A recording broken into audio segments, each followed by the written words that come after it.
Vale, pues muchas gracias por invitarme a dar esta charla aquí.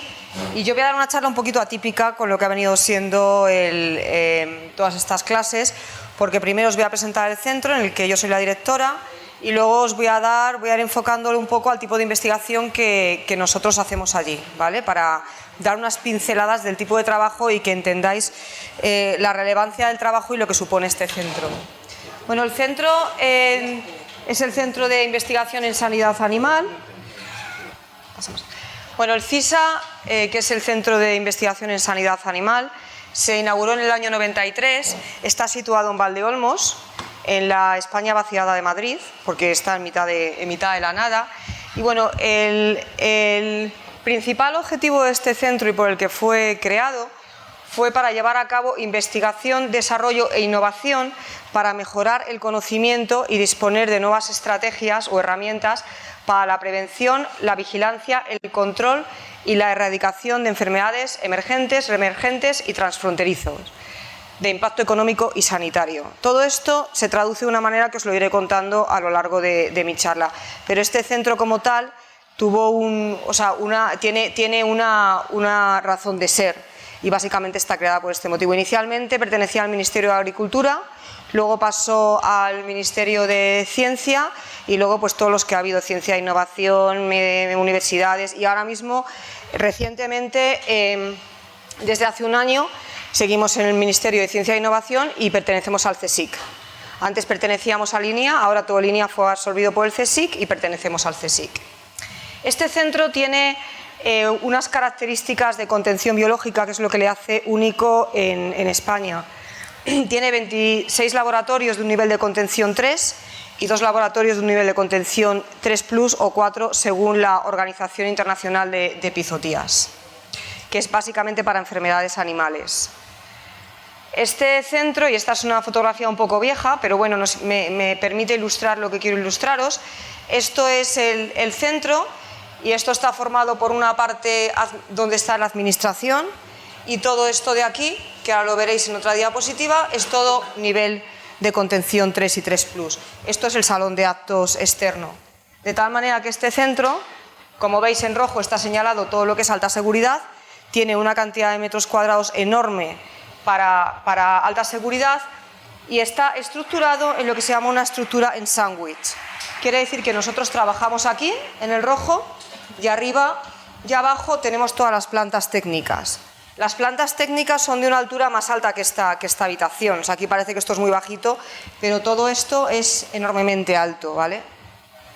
Me gustaría resaltar que vamos a construir, esto es como veréis, lo máximo que tenemos de seguridad ahora mismo es un 3+, pero vamos a construir un laboratorio de seguridad de nivel 4. Se ha visto la necesidad, después de la pandemia que hemos tenido con COVID, de que en España haya centros de investigación que tengan un nivel de contención 4. Entonces, bueno, pues el Gobierno ha propuesto que se haga aquí y si volvemos a la diapositiva anterior, se va a hacer aquí, unido al BSL3 y esperamos que en 4 años o así lo tengamos. Esto nos va a permitir, pues por ejemplo, manejar enfermedades tipo ébola, cuando tuvimos el problema del sanitario que vino infectado y luego el perrito y todas estas cosas. En fin, nos va a permitir manejar patógenos que requieran un nivel de contención 4, a los cuales también me voy a referir un poco más adelante en mi presentación. Teniendo esto en cuenta, la estructura que os he contado de sándwich, os voy a explicar muy brevemente. Arriba, en la parte de arriba, están los filtros EPA. Esto es una de las partes más importantes del centro, porque todo lo que sale de aquí tiene que pasar por estos filtros EPA y luego ya va a la calle. Y los que se denominan 3+ tienen doble filtro EPA. O sea, tiene un nivel de contención todavía más fuerte que solamente uno de los filtros. Y estas son fotografías de las distintas plantas técnicas.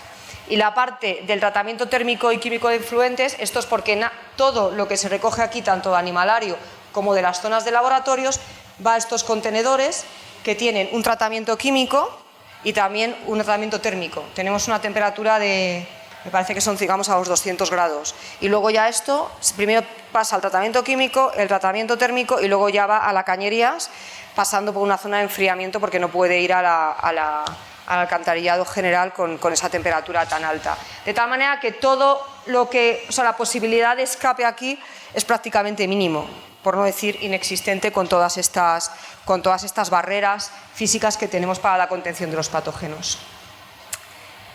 Estos son los laboratorios de nivel de contención 3. Una vez que entras al laboratorio, los laboratorios son normales, como podréis encontrar en cualquier sitio de investigación. No penséis que es una cosa supersónica, así como aparece en la tele. Son laboratorios normales. Dentro tenemos una cafetería en la que te puedes traer la comida, todas estas cosas.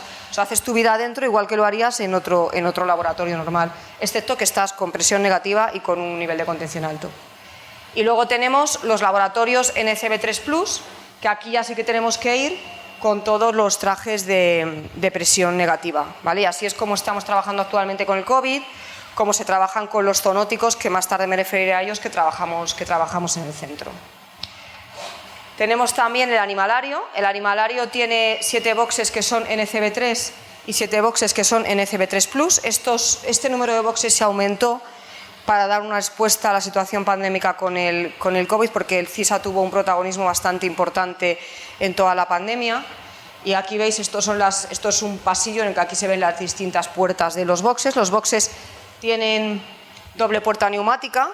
O sea, tú cada vez que entras a un box tienes una puerta neumática, cuando sales tienes que tomar una ducha, que puede ser química, como es el caso aquí. Esto es un box de COVID. Esto tienes que tomar una ducha química antes de salir y además tienes las dobles puertas neumáticas, o sea que tienes una seguridad todavía añadida. Este es un box, por ejemplo, de cerdos, normal. Ahora mismo tenemos un nivel de ocupación de ratones considerable, pero hay que decir que este centro está pensado principalmente para grandes animales. Es el único centro en España, junto con el CRESA en Cataluña, en el que se pueden hacer experimentación con animales grandes de enfermedades relevantes en sanidad animal. Generalmente los que trabajamos con sanidad animal no nos gustan los modelos de ratón. A mí me gustan porque siempre te permite hacer, si tienes un modelo de ratón, pues te permite hacer un primer cribado para una vacuna, pero la respuesta inmune de un ratón no tiene nada que ver con la respuesta inmune ni de una oveja, ni de un cerdo, ni de una vaca. Con humanos está bien, porque evidentemente no puedes experimentar con humanos, pero con los animales grandes esto está permitido y por lo tanto la ventaja de este centro es que tenemos boxes que nos permitan contener animales grandes. Tenemos boxes que nos permiten tener hasta 20 ovejas juntas, o sea que algunos son de tamaño bastante significativo. Cualquier cosa que salga de todo esto, por ejemplo carcasas de animales, esto va a un incinerador. Porque las carcasas de animales son grandes, estamos hablando que los ratones son insignificantes para nosotros porque tienen un tamaño, pero imaginaos un ternero, o sea un ternero tiene un tamaño importante, entonces bueno, las carcasas de estos animales se despiezan y todo va a un incinerador para que no haya ningún posible escape de ningún virus. Hay que tener en cuenta que la mayor concentración de virus está principalmente en los animales. Los animales, muchas de las enfermedades con las que nosotros trabajamos son excretores de cantidades enormes de virus. Entonces ese es uno de los puntos calientes de toda nuestra instalación, los animales. Por eso tenemos parte adicional que es el incinerador. Y bueno, todo esto pasa cuando tú llegas allí, tienes un control de entrada exhaustivo que va por huella y además tienes un vigilante de tal manera que no se puede entrar. De hecho, por ejemplo, un laboratorio similar a este en Estados Unidos, que solamente existe uno en sanidad animal, que es en Nueva York, en Plan Island, tiene un tipo del FBI allí, que yo cuando fui a visitarlo te intimida muchísimo. Tienes ahí uno que pone FBI, pasas allí. Nosotros tenemos un vigilante normal, que es una persona normal, pero en Estados Unidos tienen un tipo del FBI ahí. Y esto pasa a una zona de duchas. Para entrar a todo este laboratorios que os he comentado, tienes que entrar desnudo totalmente, pasas y entonces te pones un pijama. Entonces tú vives en pijama, lo cual tiene sus pros y sus contras. Sus pros es que es muy cómodo estar en pijama, no te ensucias la ropa y todo esto. El contra es que, bueno, pues te tienes que duchar a la salida. Te tienes que duchar y todo esto. Entonces, al final, al principio cuando trabajas en este centro te parece un poco así, pero la verdad es que te acostumbras y es muy cómodo trabajar así, frente a otros laboratorios, por ejemplo. Así que os animo a que vengáis a trabajar al CISA cuando hace... Bueno, por otra parte, dentro de los sistemas que tenemos de barrera, tenemos los airlocks y los autoclaves. ¿Esto qué quiere decir? Por ejemplo, estamos sacando material, nosotros podemos sacar material, tanto virus, podemos mandar virus fuera con un sistema de contención especial o muestras de lo que sea, yo que sé, pues muestra de un animal o muestra... Y esto sale en unos contenedores especiales por lo que se denomina un airlock, que es otra medida de contención dentro del del centro, de tal manera que aquí se le da una ducha química a todo lo que va ahí metido y entonces ya sale y está descontaminado. Esto es otra medida de protección. También muchas cosas salen por autoclaves, aquellas cosas que se pueden autoclavar.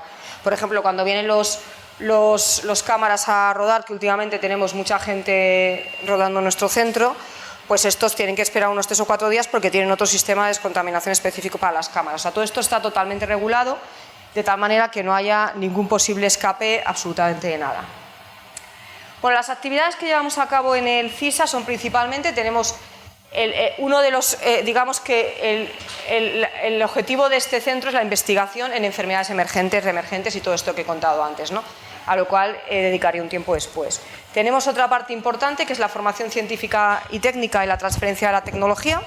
En esto también tenemos una parte importante en el centro. Tenemos acuerdos con empresas, organismos e instituciones, que también es un porcentaje, depende de la época, pero también trabajamos bastante con este tema. Y luego tenemos también una parte de cooperación internacional con más de 50 países de todos los continentes a través de la Unión Europea y organismos internacionales. Y también que tenemos proyectos relacionados con este tipo, proyectos específicos para la relación con estos países. Una de estas relaciones nos lo da porque somos el laboratorio de referencia de peste porcina africana. Peste porcina africana ahora mismo es un patógeno, bueno, ahora mismo siempre lo ha sido, es un patógeno extremadamente peligroso y relevante en sanidad animal.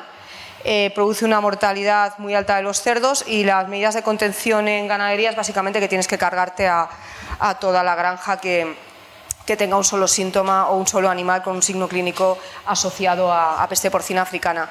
Y peste porcina africana antes se erradicó de España y era considerado no exótica en España y cada vez está más cerca porque ya está en toda la Unión Europea. Y es una enfermedad enormemente complicada porque los jabalíes son transmisores de la misma. Entonces los jabalíes a las granjas de cerdo las puedes controlar, pero los jabalíes es prácticamente imposible. Ya está en Italia. Entonces creo que, desgraciadamente, espero equivocarme, pero en algún momento probablemente nos llegará a España. Y esto es un desastre económico de una envergadura importante. Pues para esta enfermedad, que es una enfermedad muy importante, somos laboratorio de referencia. Entonces, debido a ser laboratorio de referencia, hacemos una transferencia de la tecnología importante. Tenemos muchas short-term trainings que vienen para aprender las técnicas de diagnóstico que utilizamos. Tenemos que generar reactivos, tenemos que evaluar la virulencia de determinadas cepas que son nuevas en el campo, y esto lo hacemos en el CISA. Y también tenemos misiones con la Unión Europea y la FAO, que es que parte de nuestro personal investigador asociado al laboratorio de referencia va a sitios que se les requiere para dar training in situ o para recoger muestras o lo que se nos requiera por parte de la Unión Europea y de la FAO. Otra parte importante es el servicio que damos al MAPAMA, al Ministerio de Agricultura. Esto también es una de las cosas mandatorias del CISA. Nosotros tenemos que dar un servicio al Ministerio de Agricultura para determinadas actividades técnicas, para apoyo de vigilancia epidemiológica y también para sistemas de alerta sanitario. Ellos, por ejemplo, nos vienen a veces y te dicen, bueno, pues queremos evaluar este virus y queremos ver la virulencia del mismo, de este aislado, o necesitamos tener muestras de una determinada infección, y bueno, este servicio nosotros lo tenemos que hacer en el CISA y tenemos también una parte importante del CISA dedicado a esto. No es siempre, no es continuo, pero damos este servicio. Por otra parte, el CISA es una instalación científica técnica singular que forma un nodo junto con el CRESA. El otro que os he comentado, que está en Barcelona, el que es similar a este, es bastante significativamente más pequeño que el CISA, pero vamos los dos en el mismo nodo y formamos lo que se llama la RELABS, que es la red de laboratorios de alta seguridad biológica. De esta manera, nuestras instalaciones se ofertan a toda la comunidad científica que requiera de las mismas para hacer experiencias que requieran un nivel de contención 3. Y, por ejemplo, se puede acceder, nosotros tenemos que dedicar al menos un 20% de nuestra instalación a cualquier experiencia que venga vía la RELABS, y bueno, es un servicio que también se hace a la comunidad científica y que creo que es importante, sobre todo porque tenemos una instalación que es difícil de encontrar, y si nos cerrásemos a nosotros mismos estaríamos coartando bastante la investigación que se hace en España. También pertenecemos a la red de laboratorios de alerta biológica. y esta es una red que se creó en el año 2009 como una infraestructura científica técnica por una serie de laboratorios que están aquí todos nombrados y que está dirigido por el Sistema de Seguridad Nacional ante cualquier riesgo o amenaza a nivel nacional. Por ejemplo, cuando pasó en el 2001 el atentado de las Torres Gemelas, a España llegaron muestras de posible anthrax y esto se llevó inmediatamente a nuestro centro. Ahí se abrió y se evaluó si realmente era anthrax o no. Nosotros tenemos que dejar por ley un box solamente al servicio del Sistema de Seguridad Nacional por si ocurre una alarma nacional de lo que sea. Pues imaginaos que de repente hay una alerta biológica que aquí han soltado cualquier virus y esto directamente nos lo traen a nuestro centro, ¿vale? En el caso de la pandemia, ¿cómo responde el CISA en el caso de una alerta sanitaria como la que os he contado? Y la más cercana es la pandemia.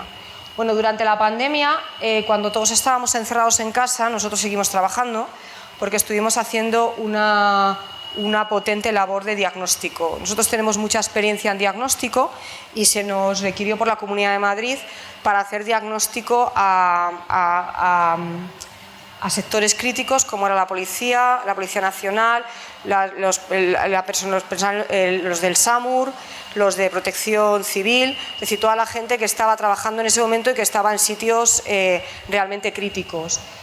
Y bueno, pues montamos un sistema de diagnóstico, esto es la gente que contribuyó principalmente y fue bastante intenso, la verdad, porque trabajábamos hasta sábados.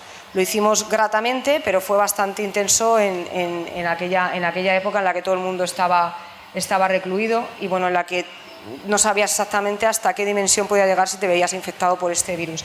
Aquí os muestro cómo trabajábamos. Aquí todavía no estábamos trabajando con traje de presión negativa, pero bueno, en casi todos los sitios que se hacían diagnóstico, incluido en el Carlos III, se trabajaba así con las muestras y bueno, la cosa resultó bastante efectiva.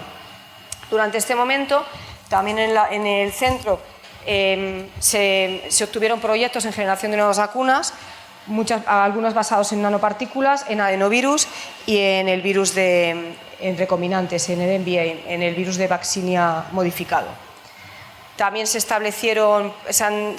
tienen proyectos en desarrollo de antivirales, hay una línea bastante importante en este área y por supuesto las colaboraciones como la que contó ayer Ana Alonso, la que tenemos con el grupo de Vicente Larraga, entre otras, para la evaluación de vacunas. Tenemos también otros grupos que han venido del CSIC para evaluar vacunas en nuestro centro, como el grupo de Luis Juanes, de Mariano Esteban, que estuvieron y todavía continúan evaluando las vacunas, sobre todo a nivel de animales. O sea, nosotros el problema es que cuando apareció la pandemia no había ningún centro en el que se pudiesen hacer experiencias con animales con este virus. Entonces lo único que quedaba era el CISA y por eso pues, el gobierno nos dio dinero para armar más boxes de nivel de contención 3+ y además equiparlos. Porque todos estos boxes con ratones necesitan un aislador para tener a cada jaula aislada, necesitan una cabina de flujo laminar, necesitan un ordenador, es decir, necesitan una equipación para la cual se necesita un presupuesto aparte. Y todo esto se consiguió en un tiempo récord. Esto es como la licencia de las vacunas se consiguió en un tiempo récord, esto también, impresionante, porque nunca consigues dinero en un tiempo tan sumamente rápido para hacer este tipo de inversiones. Bueno, entre los virus que trabajamos, aquí os he dado una pequeña lista, entre los virus en los que trabajamos en el CISA, aquí estarían, os pongo, los virus que tienen más que ver con animales, digámoslo así. Aquí también está el virus del Lassa, que es un virus, es un zoonótico de humanos, pero básicamente está el virus de la peste porcina africana, el virus de la fiebre aftosa, virus de la pequeños rumiantes, virus de conejo, la enfermedad hemorrágica del conejo, que ahora mismo es un problema enorme con los conejos, porque además ha salido una nueva variante para la cual no funciona la vacuna actual y se están generando nuevas vacunas, la influencia aviar y porcina, y luego tenemos enfermedades de peces, hay un grupo bastante potente trabajando en peces y un grupo también trabajando en priones. Y luego tenemos otro grupo de virus que los he separado, que son los arbovirus, en el cual contamos con el virus de la lengua azul, peste equina, el virus del Valle del Rif, la fiebre del Valle del Rif, el Nilo occidental y el virus de Crimea-Congo. Las arbovirosis ahora mismo son un gran problema, principalmente debido al cambio climático. Nos están viniendo muchas enfermedades que antes no teníamos. Estas son enfermedades transmitidas por mosquitos, por garrapatas, por mosquitas, que antes no teníamos y que cada vez tenemos más. O sea, está apareciendo casos de dengue, por ejemplo, que aquí nunca habíamos tenido dengue, y enfermedades de este tipo que estaban más asociados a zonas más tropicales y ya están subiendo para arriba. Por eso las arbovirosis están creciendo en protagonismo en cuanto a la investigación. De estos virus que os he puesto aquí, esto es una pequeña lista, hay más, pero esto es, digamos, que lo que yo podría considerar más relevante hoy en día en el CISA. Tenemos estos que están marcados en amarillo como virus zoonóticos. Uno de las áreas que se están potenciando en el CISA también son los virus zoonóticos, por la relevancia que tienen, sobre todo en vista de todo lo que estamos aprendiendo con la pandemia. Bueno, pues dicho esto, en el caso de la sanidad humana, y dado que esto es un foro más de vacunas, uno de los mayores retos en sanidad animal es producir vacunas seguras, eficientes y baratas, que sean atractivas para el sector ganador productor. Tenéis que entender que si a un ganadero le llegas y le dices que tiene que pagar 30 euros por cada vacuna o 40 euros, me lo estoy inventando, por cada, bueno, eso no es nada, a lo mejor 200 euros que puede costar una de nuestras vacunas para una vaca, te dice que no, porque no le interesa. O sea, al final la ganadería no es lo que valga es lo que vale el animal lo que a ti te va a producir, y si no te produce le matas. Esa es muy triste, pero la producción animal es así. Entonces, nosotros en sanidad animal estamos dirigidos por esta premisa de generar vacunas buenas, pero que además sean baratas. En el desarrollo de una vacuna, que también se comentó ayer, creo que lo comentó esto muy bien Chema, existen distintos pasos que son importantes para entender lo que os voy a contar a continuación. Primero necesitamos tener un conocimiento de la biología del virus. Si, por ejemplo, con coronavirus no hubiésemos tenido un bagaje de mucha investigación en este país, Luis en Juanes, pero a nivel del mundo, mucho conocimiento de cómo era el virus, pues hubiésemos estado todavía intentando generar una vacuna, porque al final lo que necesitas es saber a qué patógeno te estás enfrentando, cómo replica ese patógeno, qué tipo de, cuáles son las proteínas que expresa, cómo las expresa, qué tiempo posinfección, todo esto es la biología del virus. Nosotros en el CISA no trabajamos con este tipo de abordajes. Ningún grupo del CISA está ahora mismo abordando este tipo de temas. Sí que colaboramos con otros grupos que hacen este tipo de investigación, pero nosotros en el CISA no lo hacemos. Una vez que tenemos esto, es complementario la caracterización de los antígenos, el tipo de respuesta inmune que genera este patógeno pertinente en el hospedador, y determinar los correlatos de protección. Los correlatos de protección va íntimamente relacionado con el tipo de respuesta inmune. Es lo que te va a decir si tú necesitas, para que ese animal esté protegido frente a ese virus, si tienes que formar una respuesta TH1, una respuesta TH2, en fin. Esto es lo que se denominan correlatos de protección. Asimismo, tienes que desarrollar una formulación de vacuna en la cual metas tu antígeno, un estabilizante, un posible ayudante, en fin, lo que sea. Tienes que definir tu tipo de vacuna, si es una vacuna DNA, si es una vacuna recombinante, si es una vacuna de un virus, y luego desarrollar la vacuna. Todo esto yo lo englobo dentro de lo que se podría decir ciencia básica, ciencia aplicada, una mezcla. Pero al final todo esto lleva una investigación por debajo que también lleva un componente muy grande de ciencia básica, como también indicó ayer Ana. O sea, el poder desarrollar una vacuna de DNA es que antes ha llevado una investigación muy grande por ese grupo para desarrollar esta vacuna, poder meter el antígeno, expresar el antígeno, eso es ciencia básica, que luego se va a ver reflejado en una vacuna, pero entraría dentro de esto, lo ves en una vacuna, y también es ciencia básica.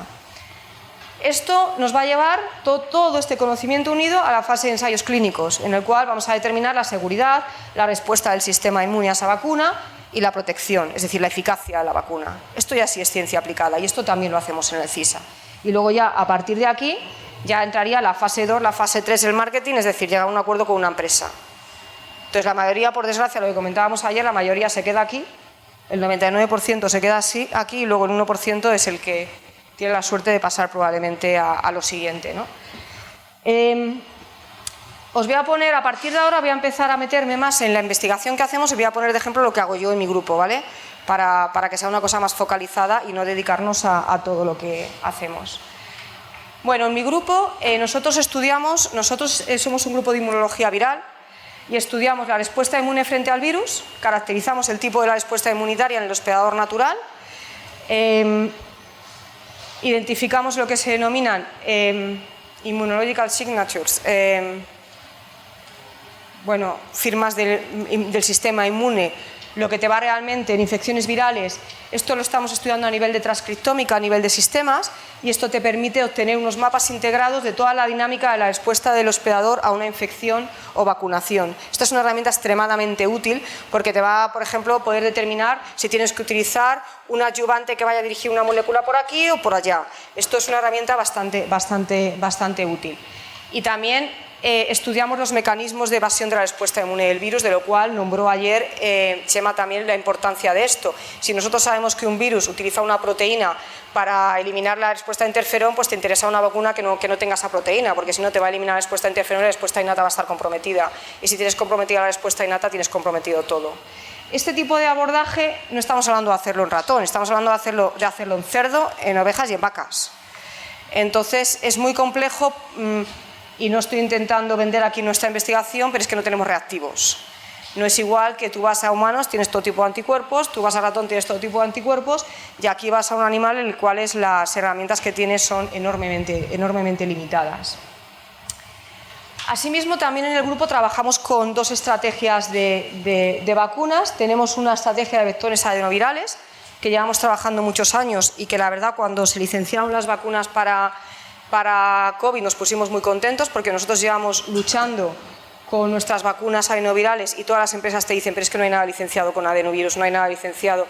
Había una vacuna licenciada en Estados Unidos de emergencia para el virus de la fiebre aftosa que expresaba un interferón tipo 1 en el caso de emergencia, y ahora hablaré de ese virus, pero nada más. Entonces esto la verdad es que a los que trabajamos con adenovirus nos ha dado un respiro porque desde el punto de vista de legalizar o de poner en el mercado las vacunas tiene un antecedente que ya se ve que son vacunas seguras. La ventaja de los adenovirus, bueno, es una vacuna DIVA. El concepto de DIVA no lo he introducido hasta ahora, pero es muy importante en sanidad animal. En sanidad animal tienes que ser capaz de determinar serológicamente si el animal está infectado o está vacunado. ¿Por qué? Porque si tú vas a hacer, por ejemplo, hay muchas enfermedades que dan signos clínicos tardíos y si tú haces un screening en tu granja, pues te puede dar positivo y tú dices, ¿este estará vacunado o está infectado? Y no es lo mismo, porque si está infectado se cargan a toda la granja y si está vacunado, pues sabes que es un animal vacunado. Este es un concepto enormemente importante en sanidad animal y ahora la Unión Europea está dirigiendo más los abordajes de vacunas a que se desarrollen vacunas que sean DIVA. De tal manera, la manera de solventar esto es desarrollar proteínas marcadoras que se expresen solamente en tu vacuna y no se expresen cuando tenga una infección. Este tipo de vectores adenovirales generalmente no necesita adyuvante porque lo que le estás metiendo es un virus y ya de per se es bastante inmunogénico. No necesita cadena del frío y esto, tal como recalcó ayer Ana, es importante para el reparto de la cadena en zonas del tercer mundo y además es enormemente estable. Tienen un problema, es que pueden generar inmunidad frente al vector. Esto nosotros en sanidad animal lo evitamos porque utilizamos un adenovirus humano. Entonces no van a tener inmunidad frente a un adenovirus humano. Esto es una ventaja, ¿vale?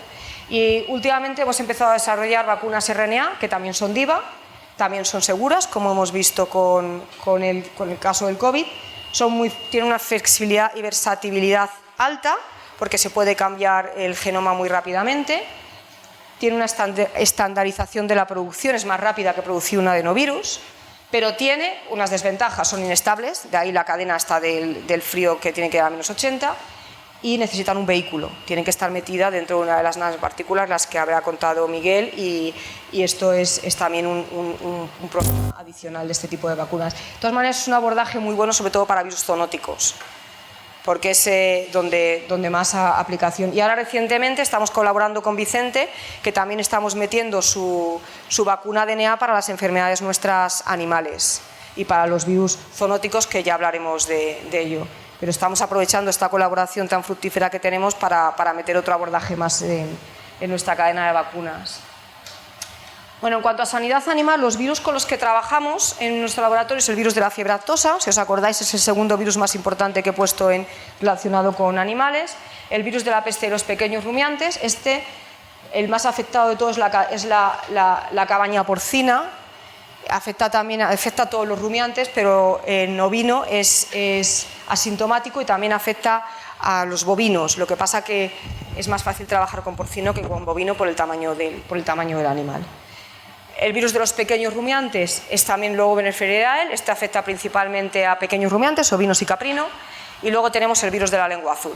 Estos 3 virus son los 3 enfermedades de declaración obligatoria a la OIE. ¿Qué quiere decir esto? Que cuando tenemos un brote de esta enfermedad tenemos que declararlo obligatoriamente a la Organización de Enfermedades Epizooticas, es de declaración obligatoria. Y esto tiene unas limitaciones a la hora de exportar carne, de movimiento de ganado, de exportar ganado, o sea, tiene unas connotaciones importantes.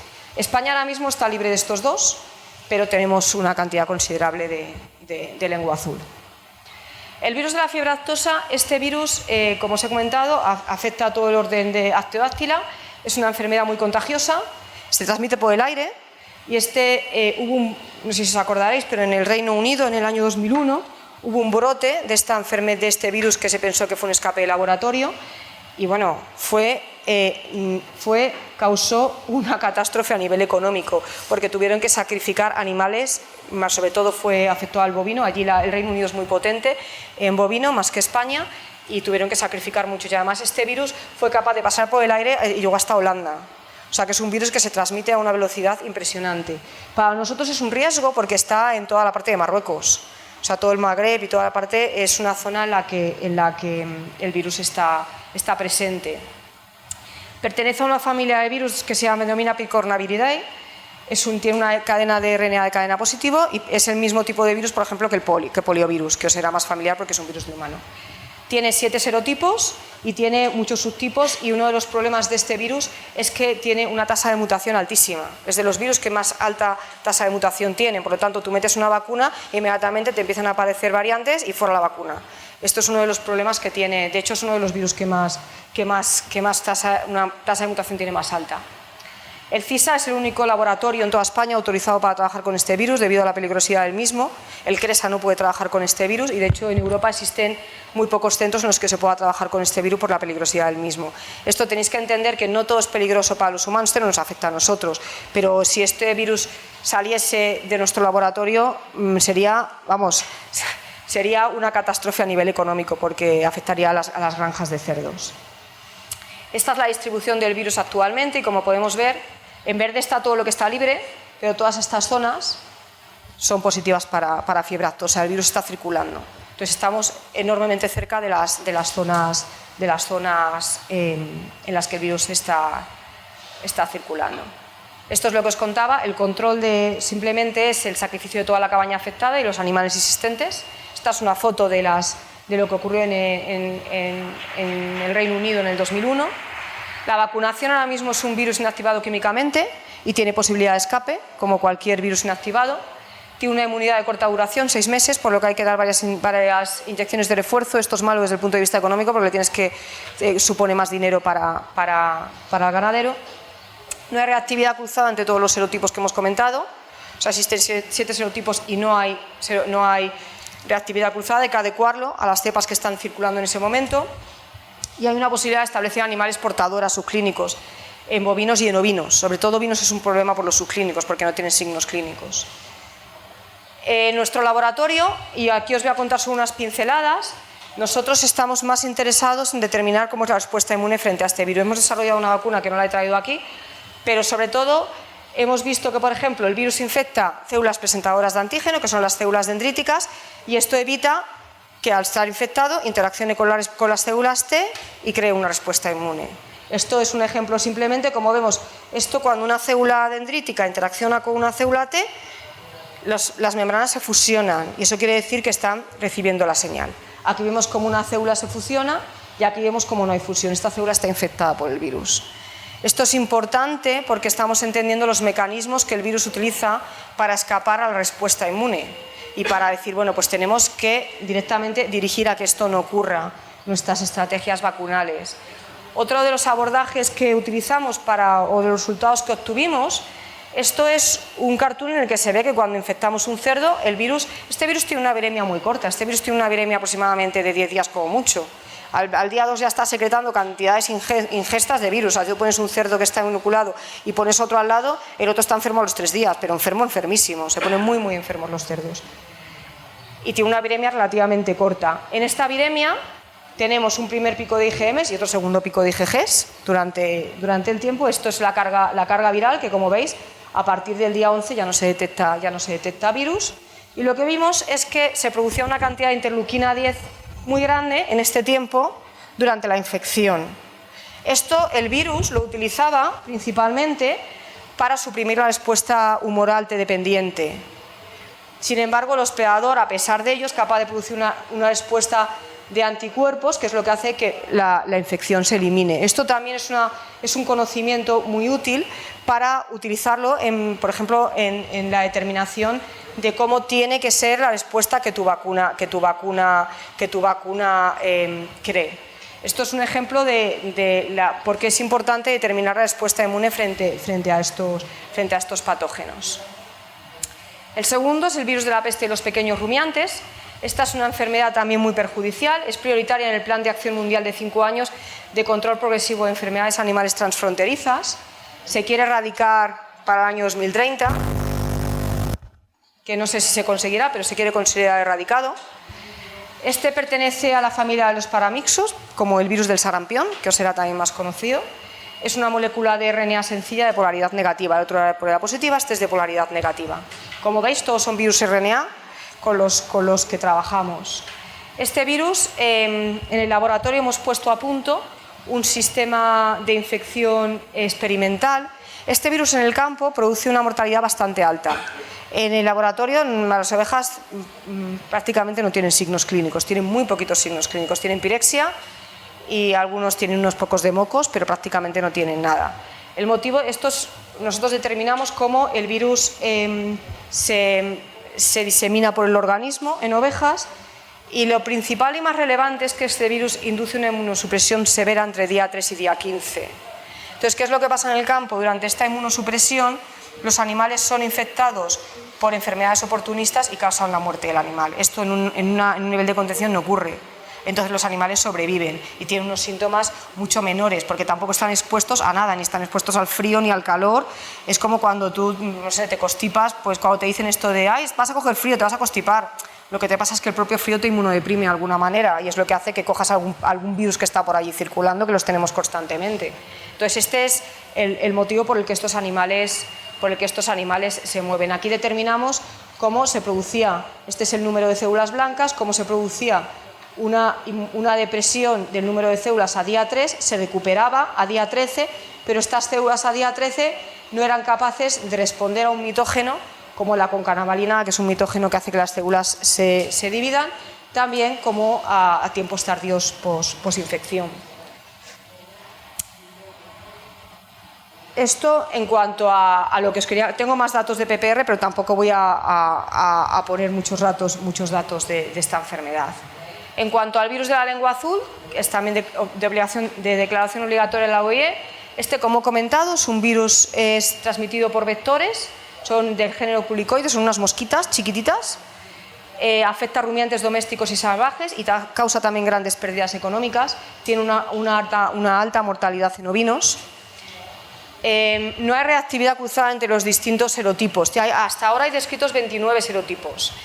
Y el problema de la vacunación con este virus es que cada vez que hay un nuevo serotipo hay que adaptar la vacunación a este nuevo serotipo. Ahora mismo en España generalmente suelen estar circulando el 4 y el 1 y el 8 en el norte de España. Entonces cada vez que hay un nuevo brote de este virus, pues hay que generar vacunas específicas para ese nuevo serotipo.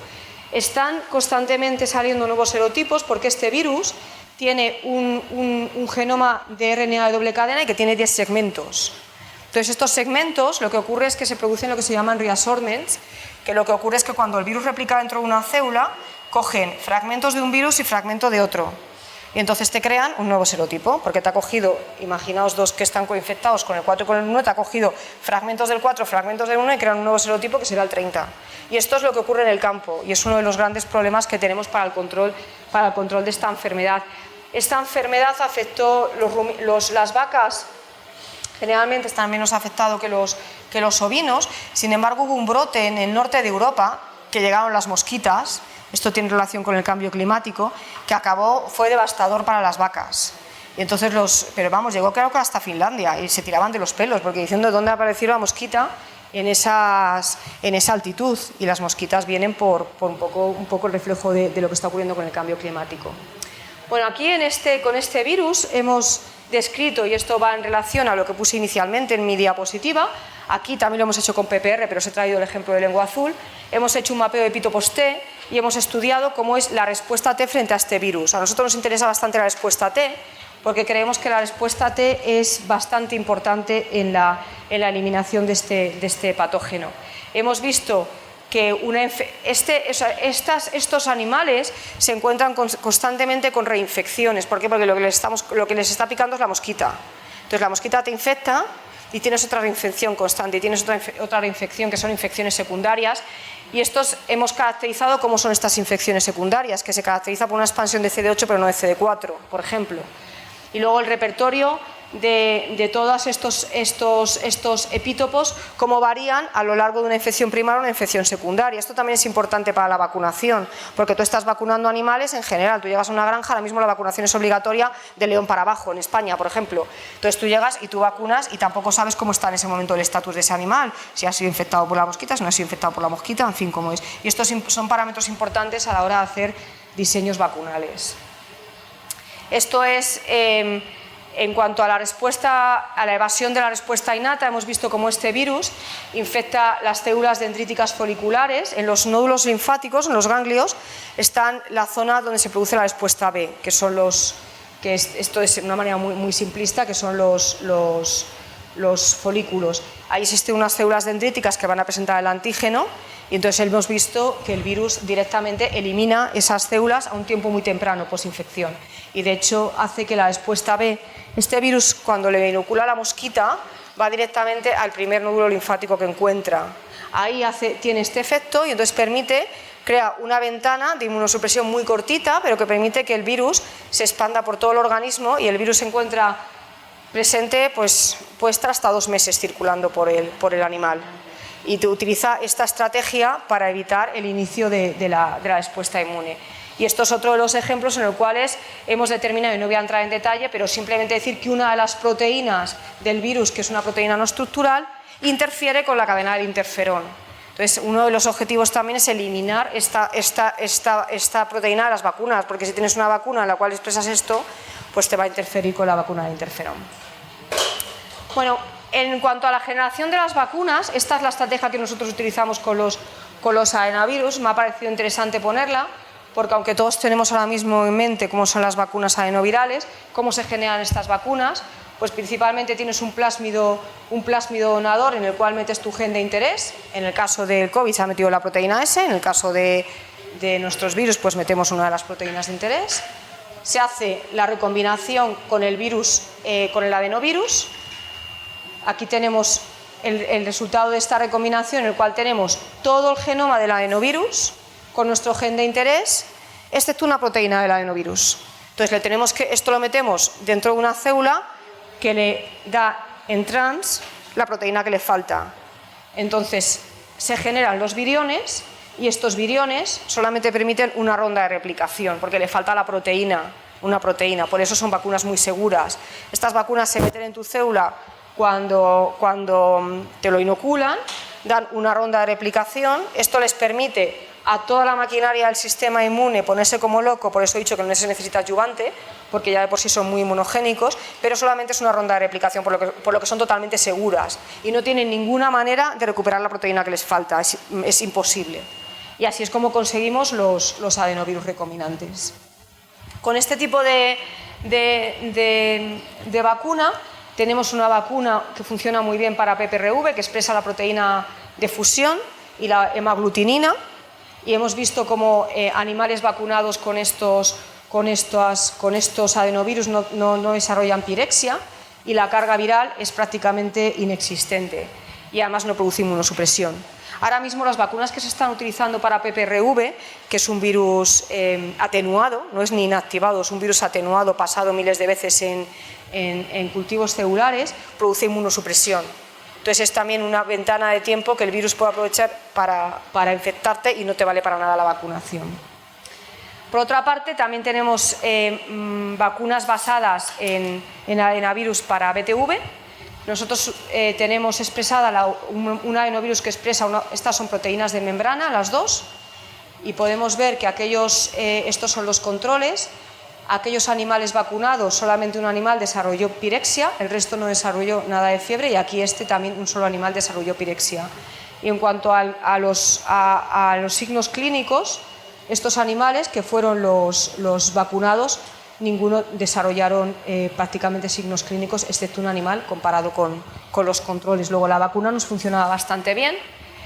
Esta vacuna induce anticuerpos totales y, sin embargo, los que estaban vacunados solamente con la VP7 no indujeron anticuerpos neutralizantes, pero tenían una respuesta T muy significativa.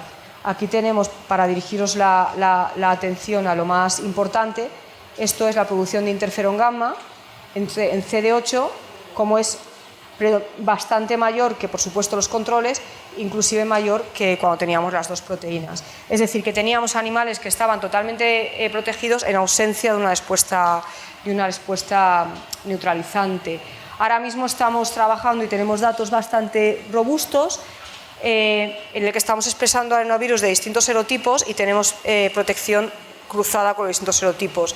Este es uno de los grandes objetivos en la vacunación con lengua azul, y es desarrollar vacunas que sean capaces de protegerte frente a distintos serotipos.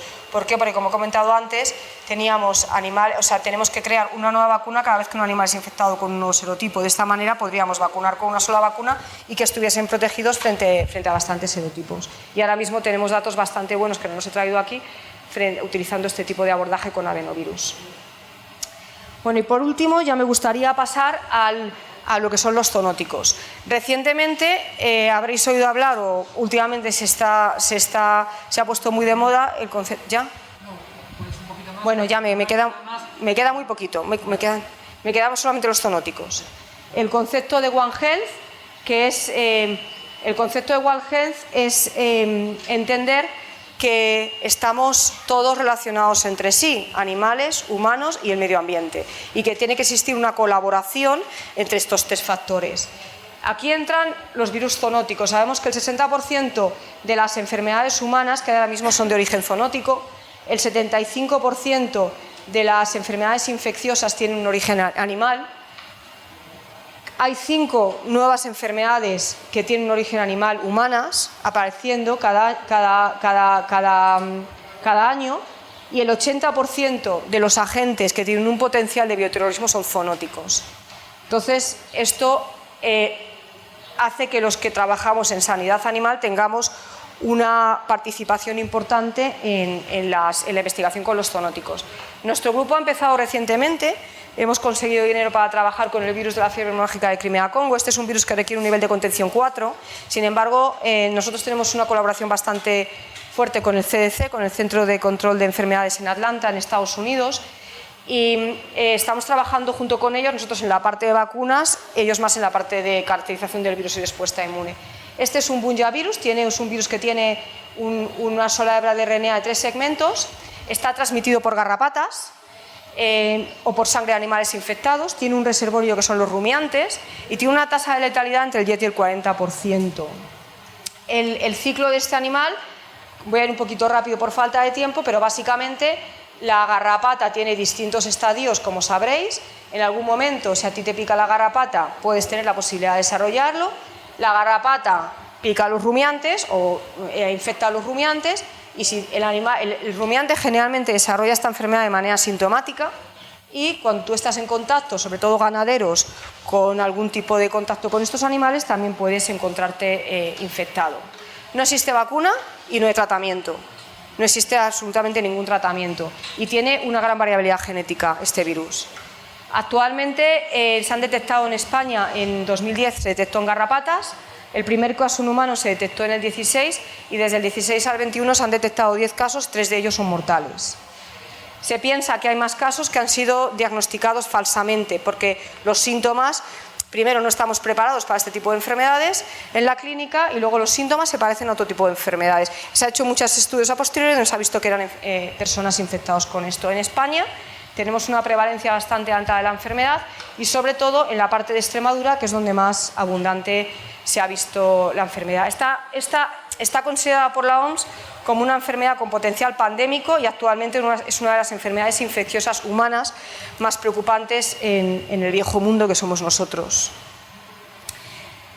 No voy a entrar con ello. Y lo que hacemos, no voy a entrar por falta de tiempo, trabajamos también con el virus de Lassa. Bueno, lo que hacemos ahora mismo, estamos desarrollando un adenovirus que expresa la glicoproteína de este virus y también tenemos una vacuna RNA. Aquí os pongo solamente una parte de lo que fue el proof of principle de esta vacuna, en el cual fuimos capaces de producir con GF una secuencia de la GFP, fuimos capaces de expresarlo y hemos sido capaces de producir inmunogenicidad frente a esta proteína en células dendríticas y ya lo tenemos para nuestro